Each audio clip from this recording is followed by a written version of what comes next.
ਬਹੁਤ ਸਾਰੇ ਭੈਣ ਭਰਾਵਾਂ ਦਾ ਆਈਲੈਟਸ ਜਿਹੜਾ ਹੈ ਉਹ ਕਲੀਅਰ ਨਹੀਂ ਹੁੰਦਾ ਅਤੇ ਉਹਨਾਂ ਨੂੰ ਬਹੁਤ ਸਾਰੀ ਪ੍ਰੋਬਲਮ ਫੇਸ ਕਰਨ ਨੂੰ ਪੈਂਦੀ ਹੈ, ਖਾਸ ਕਰਕੇ ਰੀਡਿੰਗ ਦੇ ਵਿੱਚ ਅਤੇ ਲਿਸਨਿੰਗ ਦੇ ਵਿੱਚ। ਰਾਈਟਿੰਗ ਅਤੇ ਸਪੀਕਿੰਗ ਤਾਂ ਉਹ ਔਖੇ ਸੌਖੇ ਕਰ ਹੀ ਲੈਂਦੇ ਆ, ਪਰ ਜੇਕਰ ਆਪਾਂ ਗੱਲ ਕਰਦੇ ਹਾਂ ਰੀਡਿੰਗ ਦੀ ਅਤੇ ਲਿਸਨਿੰਗ ਦੀ, ਤੁਸੀਂ ਸਕਰੀਨ ਦੇ ਉੱਪਰ ਰਿਜ਼ਲਟ ਦੇਖ ਸਕਦੇ ਹੋ ਸਟੂਡੈਂਟ ਦਾ। ਲੈਫਟ ਐਂਡ ਰਾਈਟ ਤੁਸੀਂ ਸਾਡਾ ਇੰਸਟਾਗ੍ਰਾਮ ਪੇਜ ਵੀ ਦੇਖ ਸਕਦੇ ਹੋ, ਜਿਸ ਦੇ ਉੱਤੇ ਅਸੀਂ ਕੈਨੇਡਾ ਦੀ ਹਰ ਇੱਕ ਅਪਡੇਟ ਅਪਲੋਡ ਕਰਦੇ ਹਾਂ ਅਤੇ ਪਲੱਸ ਸਟੂਡੈਂਟ ਦਾ ਰਿਜ਼ਲਟ ਵੀ ਸ਼ੇਅਰ ਕਰਦੇ ਹਾਂ। ਜਿੰਨੇ ਵੀ ਸਟੂਡੈਂਟ ਸਾਡੇ ਕੋਲੋਂ ਪ੍ਰੈਡਿਕਸ਼ਨ ਅਤੇ ਉਸ ਦੀ PDF ਲੈਂਦੇ ਆ, ਜੇਕਰ ਕਿਸੇ ਵੀ ਸਟੂਡੈਂਟ ਨੂੰ ਲਿਸਨਿੰਗ, ਰੀਡਿੰਗ, ਰਾਈਟਿੰਗ ਅਤੇ ਸਪੀਕਿੰਗ ਦੇ ਵਿੱਚ ਪ੍ਰੋਬਲਮ ਆਉਂਦੀ ਹੈ, ਤੁਹਾਨੂੰ ਪ੍ਰੈਡਿਕਸ਼ਨ ਅਤੇ ਉਸ ਦੀ PDF ਚਾਹੀਦੀ ਹੈ, ਘਰੇ ਬੈਠ ਕੇ ਤੁਸੀਂ ਤਿਆਰੀ ਕਰ ਸਕਦੇ ਹੋ ਵਿਦਨ 15 to 20 ਡੇਜ਼। ਜੇਕਰ ਤੁਸੀਂ ਦਿਲੋਂ ਮਿਹਨਤ ਕਰੋ ਤਾਂ ਤੁਸੀਂ ਆਪਣਾ ਐਗਜ਼ਾਮ ਕਰੈਕ ਕਰਕੇ ਸੇਮ ਉਵੇਂ ਦਾ ਰਿਜ਼ਲਟ ਲੈ ਸਕਦੇ ਹੋ ਜਿਵੇਂ ਨਾ ਤੁਹਾਡਾ ਇੱਕ ਡਰੀਮ ਹੈ, ਜਿਵੇਂ 7.5, 8, 9 ਬੈਂਡ। ਪ੍ਰੂਫਾਂ ਦੀ ਗੱਲ ਕਰੀਏ, ਪ੍ਰੈਡਿਕਸ਼ਨ PDF ਦੇ ਵਿੱਚੋਂ last time 100% same reading, 100% same writing ਅਤੇ ਸਪੀਕਿੰਗ ਆਪਾਂ ਨੂੰ ਦੇਖਣ ਨੂੰ ਮਿਲੀ ਹੈ। ਉਸ ਦੇ ਪ੍ਰੂਫ ਤੁਹਾਡੀ ਸਕਰੀਨ ਦੇ ਉੱਪਰ, ਰਿਜ਼ਲਟ ਤੁਹਾਡੀ ਸਕਰੀਨ ਦੇ ਉੱਪਰ ਆ। ਜਿੰਨੇ ਵੀ ਸਟੂਡੈਂਟ ਸਾਡੇ ਕੋਲੋਂ ਪ੍ਰੈਡਿਕਸ਼ਨ ਲੈਂਦੇ ਆ, ਆਪਣੀ ਚੈਟ ਸ਼ੇਅਰ ਕਰਦੇ ਆ ਸਾਡੇ ਨਾਲ, ਅਤੇ ਉਸ ਤੋਂ ਬਾਅਦ ਉਹਨਾਂ ਦੇ ਬਹੁਤ ਵਧੀਆ ਆਪਾਂ ਨੂੰ ਬੈਂਡ ਸਕੋਰ ਦੇਖਣ ਨੂੰ ਮਿਲਦੇ। ਜੇਕਰ ਤੁਹਾਨੂੰ ਵੀ ਚਾਹੀਦੇ ਆ ਤੁਸੀਂ WhatsApp ਕਰ ਸਕਦੇ ਹੋ। Or part 1, part 2, part 3, and part 4. Now look at part 1. Part 1. You'll hear a mother, Shirley, talking to Kate, an admissions officer at a school. First, you'll have some time to look at questions 1 to 3.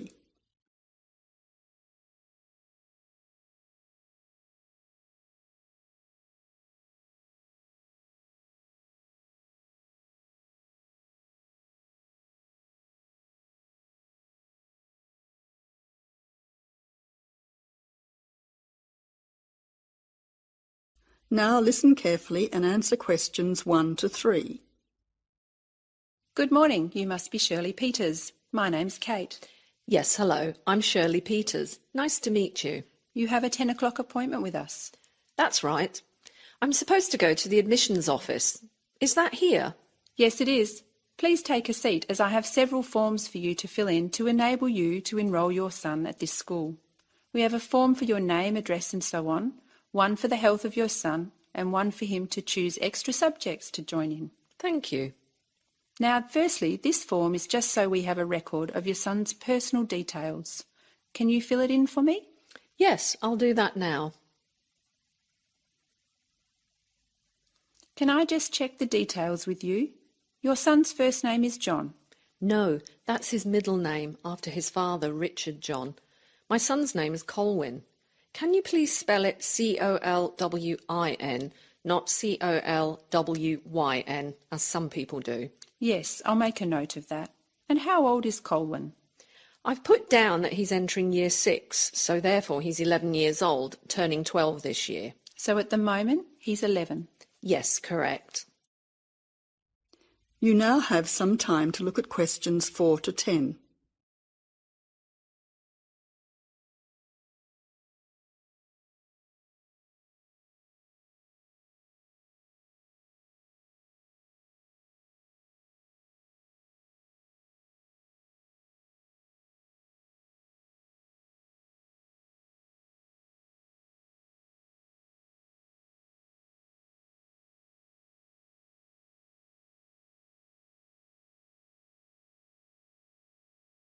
Now answer questions 4 to 10.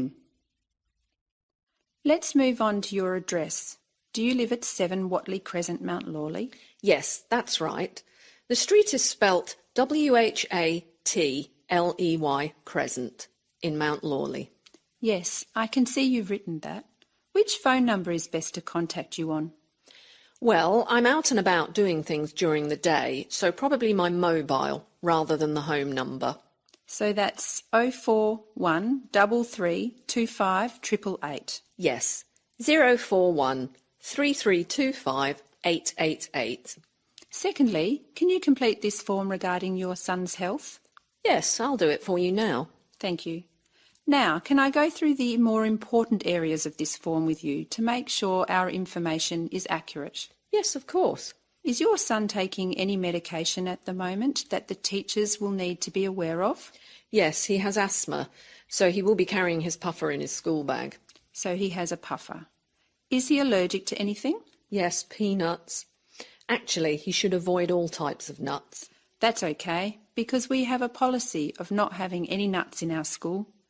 Is there anything else that you think we should be aware of? As I've written down, he also wears glasses, which he needs to keep on all the time. I'll highlight that section on the form so his teacher will know about his glasses. Finally, this school has a wide range of interesting subjects that your son can participate in. Could you mark on this form what your son would like to do? Yes, certainly. Here you are. Firstly, it seems your son is particularly interested in football, so I'll make a note of that. Secondly, with regard to music, would you like him to start learning the piano in music class? Yes, that would be fantastic. Now, turning to art, I'll let his art teacher know that he likes drawing cartoons. Wonderful. Finally, let's look at languages now. Did you know that Mandarin was actually only started at the school this year? Really? Well, I think Chinese would be the most useful, even though my son's friends have already been learning Indonesian and Italian. Well, now we have all the information we require about your son. We hope he enjoys himself at our school. I'm sure he will.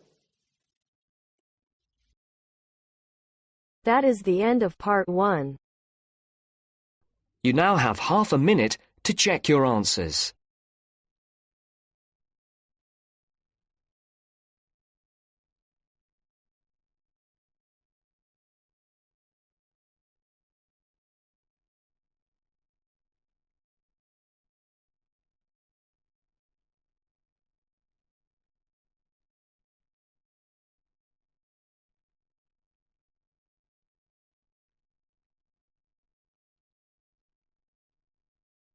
Now turns to part 2.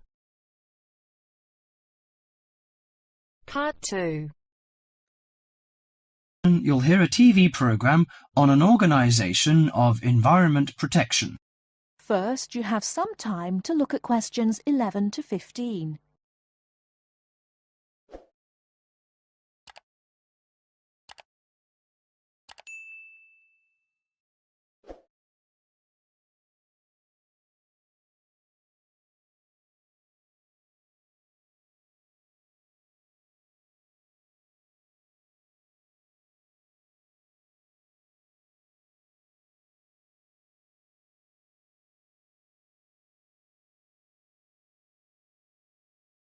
Now, listen carefully and answer questions 11 to 15.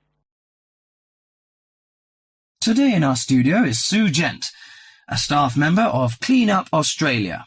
Thank you, Tony. As we know, the mission of Clean Up Australia is to inspire and work with communities to clean up, fix up and conserve our environment. Now, we are launching Say No to Plastic Bags campaign. The focus is to enable shoppers and retailers to reduce the number of plastic bags handed out at checkouts. How much do you know about plastic bags? Plastic is a recyclable resource. They are manufactured from non-renewable resources like oil and gas. The embodied petroleum energy contained in 8.7 checkout bags is enough to drive a car 1 kilometre. If plastic is not recycled, this embodied energy is lost from the resource chain. An estimated 36,700 tonnes of plastic bags are disposed of in landfill sites throughout Australia each year. Australians dump 4,000 recyclable plastic bags into landfills every minute. How does plastic litter harm the environment? Many thousands of seabirds and marine mammals die every year around the world as a result of plastic litter. When the animal dies and decays, the plastic is free again to repeat the deadly cycle. There are 2 reasons that plastic bags are particularly problematic in the litter stream. Firstly, they last from 20 to 1,000 years. Secondly, they escape and float easily in air and water, travelling long distances. Now, any questions from you? Before you hear the rest of the talk, you have some time to look at questions 16 to 20.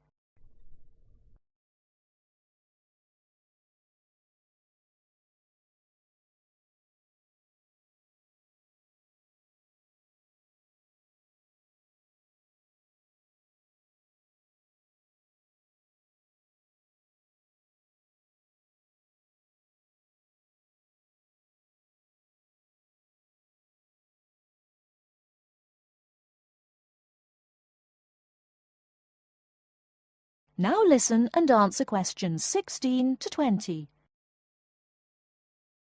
How can I help reduce the number of plastic bags used? In addition to saying no to plastic bags at supermarkets, you can help reduce plastic bags at convenience stores and takeaway food shops.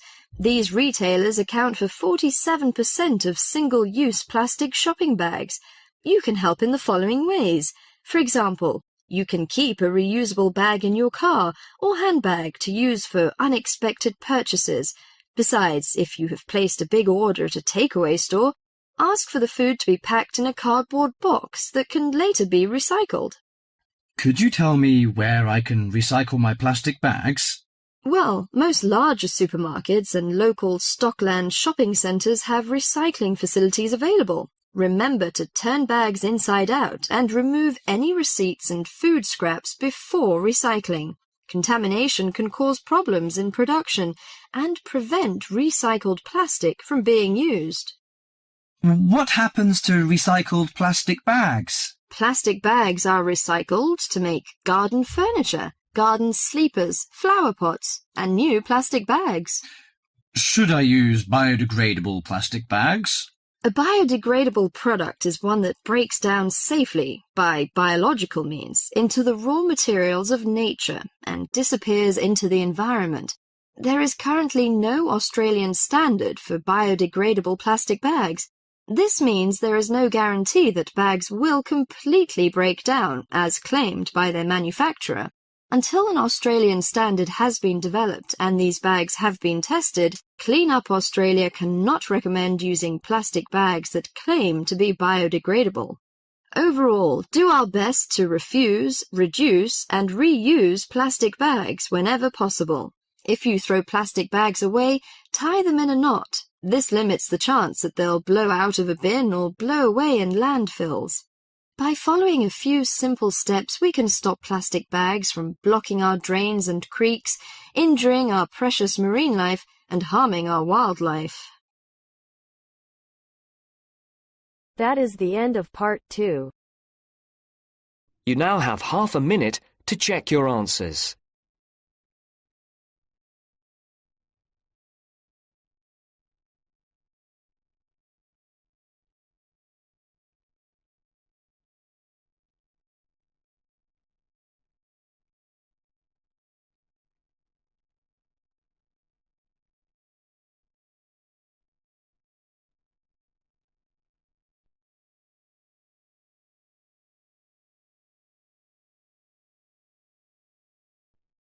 Now turns to part 3. Part 3. You will hear a talk given by Kate Tomerlin on the history of technology. First, look at questions 21 to 23.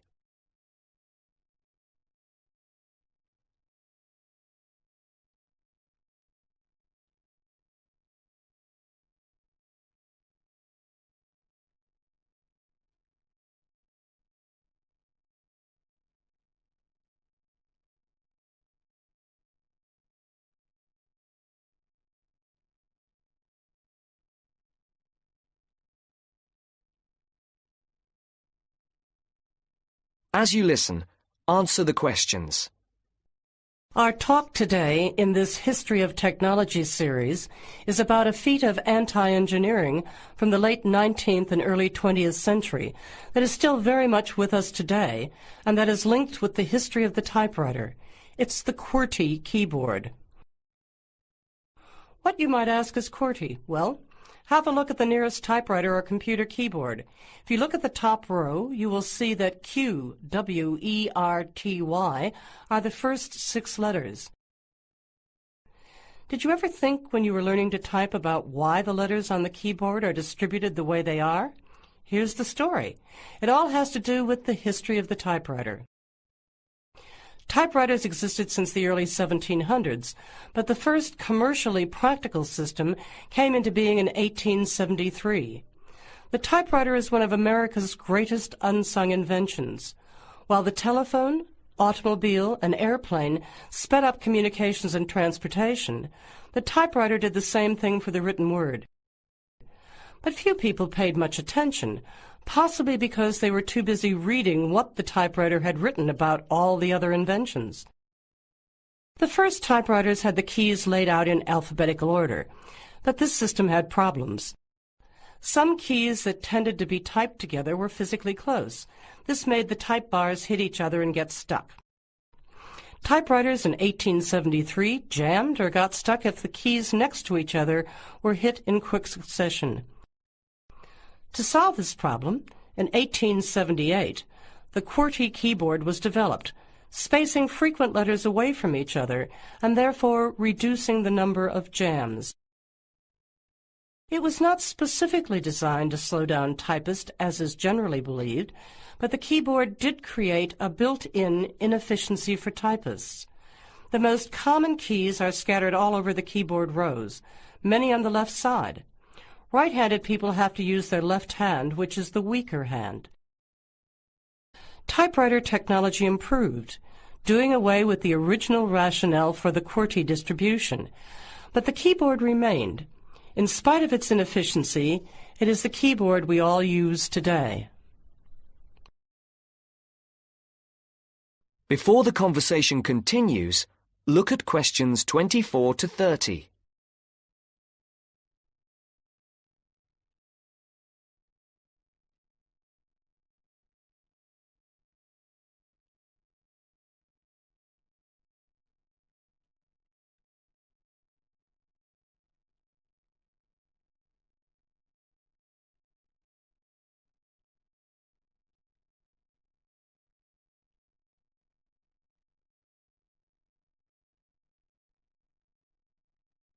Now listen to the second part of the discussion. Already back in 1932, there was a solution to the problem. Efficiency expert August Dvorak came up with a new keyboard layout. His home row consisted of A, O, E, U, I, D, H, T, N, S, which includes all of the vowels as well as the most commonly used letters. On this keyboard, over 3,000 words can be typed using only the home row. In fact, 70% of all the work can be done on the home row, 22% on the row above, and 8% on the row below. The QWERTY keyboard allows only about 50 words to be typed without reaching for other rows. In addition, on Dvorak's keyboard, the right hand handles 56% of the workload and the left handles 44%, just about the opposite of the division of the QWERTY keyboard. This is an advantage for most right-handers. The Dvorak keyboard increased accuracy in typing by almost 50% and speed by 15 to 20%. How much labor did this Dvorak layout save? In one study, a group of typists was evaluated in the use of both keyboards. Those using the Dvorak keyboard moved their fingers just about 1 mile on an average day, while those who used the QWERTY keyboard moved their fingers an average of 12 to 20 miles. The superiority of the Dvorak keyboard was clearly established. However, it has never been adopted as the keyboard of choice. Why? First of all, bad luck and bad timing on the part of the Dvorak team. First, there was the Depression, not a good time for introducing change. But the main factor that worked against the Dvorak system was habit. People were used to the QWERTY keyboard. Computers today could easily switch the arrangement of letters to the Dvorak layout, but it seemed that because of habit, the QWERTY layout remains dominant. People felt comfortable with the keyboard they learned on, so it was the established patterns of hundreds of millions of typists, manufacturers, typing teachers, and typewriter salespeople that have crushed all moves toward keyboard efficiency for over 70 years. It looks like QWERTY keyboard may be with us for a long time yet.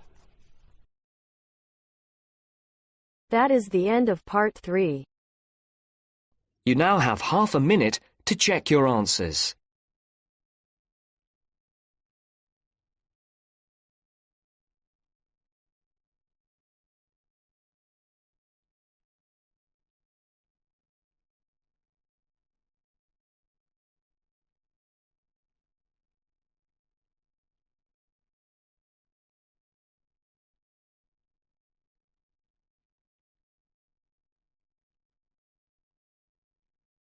Now turns to Part 4. Part 4. First, you have some time to look at questions 31 to 40.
Now listen carefully and answer questions 31 to 40. The word thesaurus comes from Greek and means treasure house. So, to tell us more about Roget's thesaurus is linguist Dr. Cindy Channer. Now then, Cindy, we know Roget classified the English language. Well, the 150th edition has just come out.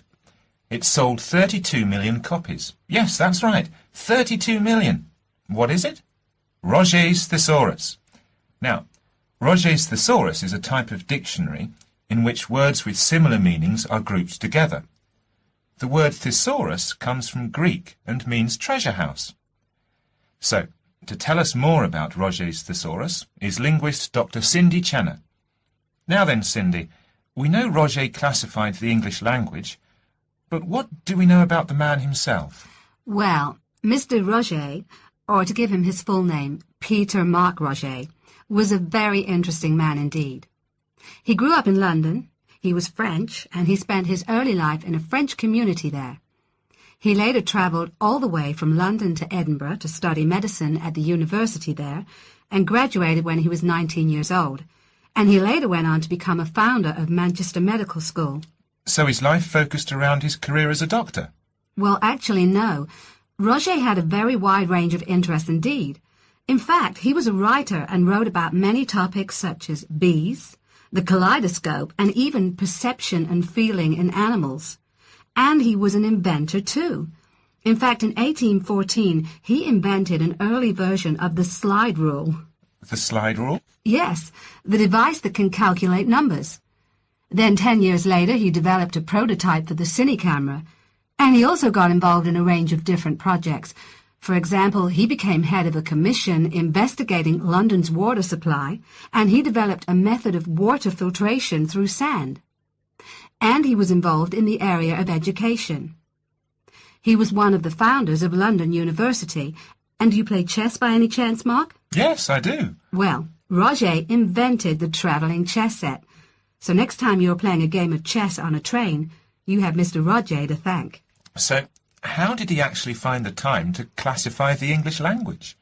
Well, he only turned his full attention to the thesaurus when he retired, and that was when he was in his 70s. So what inspired him to write the thesaurus? Well, Roget believed that he should bring as much happiness and knowledge to the greatest number of people. So, during his career as a doctor, he gave free treatment to patients who couldn't afford to pay. We also know that he set up a clinic to help poor people to recover from operations and serious illnesses. Basically, he wrote the thesaurus to help people learn. He aimed to help those who needed practice in writing. He believed that writing skills would help people become more independent and lead happier lives. How popular is the thesaurus today? Well, it was first published in 1852 and it has never been out of print since. In fact, the book has become more popular with each edition that comes out. The invention of the crossword puzzle in 1913 certainly helped to increase the sales figures, though. I think the main reason why it is so popular is that it's thematic. So you can come across words that you've never even thought of when you began looking for the word in the first place. Thanks, Cindy. Now join us again after this short break, when I'll be talking to Derek Spode, chairperson of East Anglian News. That is the end of part 4. You now have half a minute to check your answers.